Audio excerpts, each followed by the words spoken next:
Hi, it's KCCK's Culture Crawl. I'm Dennis Green, and Steve Shanley from the Cedar Rapids Municipal Band is back for a preview of this week's concerts up to week 7. We are up to week 7, and you will be glad to know that immediately after last week's Culture Crawl was released for week 6, and I referred to us as entering the last third of the season, I was quickly texted and emailed by lots of your loyal listeners to let me know that mathematically, no, we are not into the last third of the season. That was week 6 of 9, so technically week 7 enters into the last third of the season. So now we are into the last third of the season with week 7. So that whole learning music makes you better at math thing, not quite so much a thing for you? Didn't work for me, evidently, no, especially when it comes to fractions and things like that I've always struggled with. It is definitely the final weeks, and as usual, you have saved some of your best stuff for the latter part of the season. Yeah, we're excited this week. We've got a couple of members of the band who are going to be featured. We've got Sam Williams on flute, and I think the band is especially excited because we usually Val and I a couple times throughout the summer will bring cookies and beverages for the band afterwards. And I learned last year, maybe you can help me with this, Sam makes macaroons. Do you know the pronunciation for that? I've always pronounced it macaroon. Macaroon. Okay. If you're French, it's probably something wrong, else. It's something or whatever. Apologies to the. I'm sure French there's a glottal listeners, stop in there somewhere. Yes. Well, anyway, he has a side business where he makes these macaroons, and they're evidently quite good, and they sell out very quickly. And so I have hired him to bring those instead of the cookies this coming Sunday. So I apologize to the audience. You do not get those. These are for the band. But kind of Sam's doing double duty, making a lot of macaroons this week and also going to be playing the flute on a really cool concerto. And then we've also got Martin Gelwasser, who has been playing with the band for a couple of years on trombone, who's going to play Bluebells of Scotland, Arthur Pryor. And I asked him this spring if he would like to play with the band this summer and if he had anything he wanted to play. And he said, yeah, I've always kind of wanted to play Bluebells of Scotland. You guys probably have to play that all the time, right? And I thought, I've been directing the band for 15, 16 years now. I've actually never conducted the Bluebells of Scotland, I don't think. So I'm excited. First time for me, first time for Martin as well, and that's a huge audience hit. Everyone will love that. So as you know, I'm always excited to showcase those members of the band that our audience hears the band as a whole week after week and knows that it's an outstanding band. But really, once you get a chance to hear them as individuals shine, I think that's when people really begin to realize just how special the Cedar Rapids Municipal Band is, that there are that many musicians who could all play solos at that level, and they're all playing together in that group for free for the public every week. So, yeah. There are lots of great opportunities to hear music all year round with great ensembles, professional and amateur. But this is a really special group of musicians that we have here in the Cedar Rapids Municipal Band. It is, and I think I realized it especially a couple of years ago when the Iowa band law ceased to exist, when the state government, and I understand why they did this, kind of decided to prevent the cities and towns from nickel and diming people with all the little taxes. And so one of the things that went away was that Iowa band law, which we used to help pay the musicians. Some of them come from the Quad Cities and Des Moines, and this helps pay for their gas. When it's all said and done, it certainly doesn't pay a living wage, but we got to give them a little something for their time.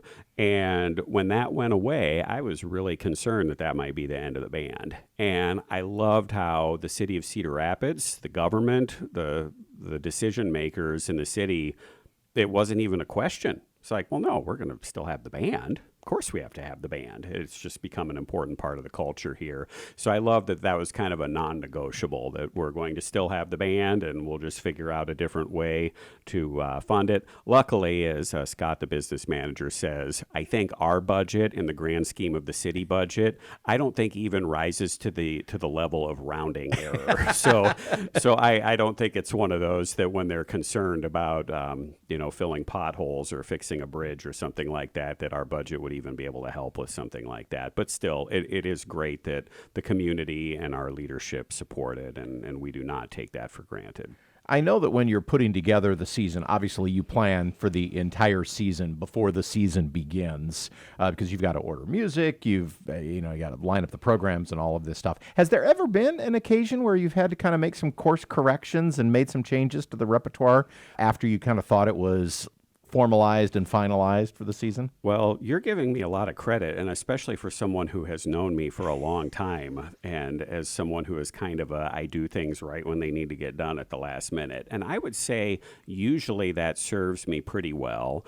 So I'll give you a really good example. I have a general plan for the summer in terms of maybe who the soloists are going to be. I try and get that figured out usually no later than May.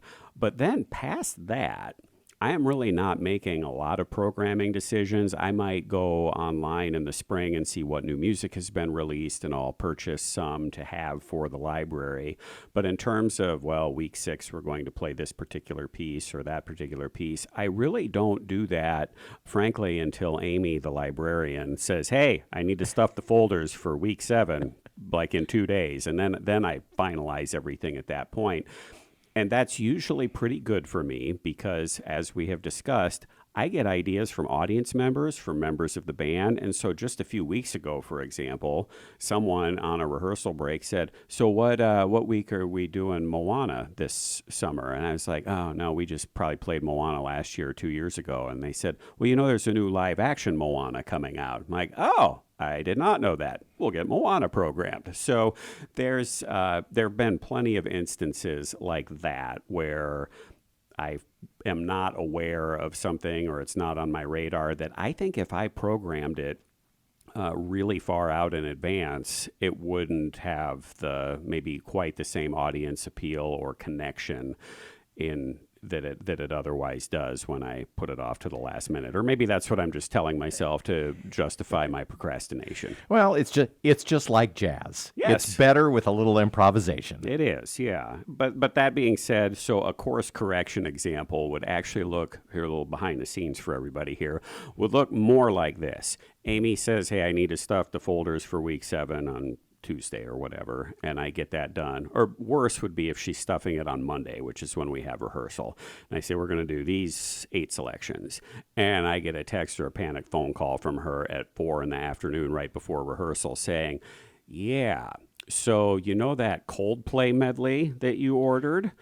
You actually ordered it for some weird set of instrumentation in Europe called Celebration Band, and it doesn't have any woodwind parts except for soprano saxophones. And so basically, that day I learned that we were not going to be able to play the 8-minute Coldplay medley that I had picked because the parts I bought were incorrect. So I had totally screwed that up. So at that point, I needed to find something pop related to fill the spot, and it needed to be exactly the same length as the Coldplay medley. So that would be a more common sort of course correction thing that needs to happen as a result of me putting off the programming. But I would say most of the time it plays out well because, like I said, the audience members and band members have great suggestions for me. Well, thanks for giving us a little peek behind the curtain there. Yeah. A peek behind the baton, as it were. Yes. So back at Kingston Yard this week? Yeah, back at Kingston Yard, which we have loved, been having great crowds there. It's very scenic, and I was a little worried that if you wanted to come watch the band and you didn't want to hear a bunch of other background noise, that it wouldn't work, that the noise at Big Grove or Pickle Palace would be too loud. But the way it's designed, it works wonderfully. If you set up in the lawn, basically you're not going to hear much of what's happening at the Pickle Palace or Big Grove. You can still enjoy the concert, just as much as you would at Ellis Park with the motorcycles and everything going by on Ellis. So that's been a great venue. If you haven't had a chance to come check us out there, I strongly suggest you do so. It's really pretty, and there are a lot of great vendors that you can support down there. Bartinis, I'll put in a plug for them. They do half price whiskey drinks, wine on our concert nights on Wednesday, and they'll put it all in a to-go for you. Or you can buy a bottle at half price, a bottle of wine half price to go as well. So can't do that at Ellis Park. Can't do that at Ellis Park, yeah. So enjoy that, take advantage of that, and then we'll be back at Bever Park on Sunday. And for the KCCK in particular listeners, this week we've got a really fun big band tribute. And it's basically kind of the 5 sort of theme songs are sort of most associated with some of the big names of the big band era. So we've got String of Pearls from Glenn Miller, we've got Satin Doll from Duke Ellington, Let's Dance from Benny Goodman, Blue Flame from Woody Herman, and then April in Paris, Count Basie. Now, we had April in Paris as part of the Basie medley a few weeks ago for the patriotic concert, but I think if people hear April in Paris twice in the summer, there are worse problems. I don't think anybody's going to complain about that. And for the kids this week, we've got a Little Mermaid medley. I was fortunate to see that production at TCR. I had a student in there. Shout out to Lauren, who played Ursula and did a wonderful job. She did. She was great. I thought that whole production was just amazing. And I hadn't listened to any of that music in a long time, and I'm hearing the I Want song. I feel like every musical has a good I Want song somewhere in it. And Part of Your World, that might be my favorite I Want song. I listened to that again. I'm like, man, this is so brilliant. I love the lyrics. And so therefore I decided, and again, if I would have programmed everything in March or April, then I wouldn't have had the flexibility. Right. But I thought, all right, I got to remember to put Little Mermaid on the list for this summer as well. So going to revisit that gem courtesy or thanks to the TCR folks.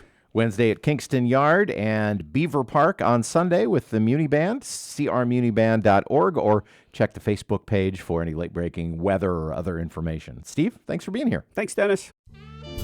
You can hear the Culture Crawl live on the radio most weekdays at 10:30, on demand at kcck.org/culture, or subscribe using your favorite podcast player. Watch our videos on the KCCK Facebook and YouTube channels. Our producer is Lydia Kilgore. The Culture Crawl theme is composed by Vivian Shanley. I'm Dennis Green, and I'll talk to you later.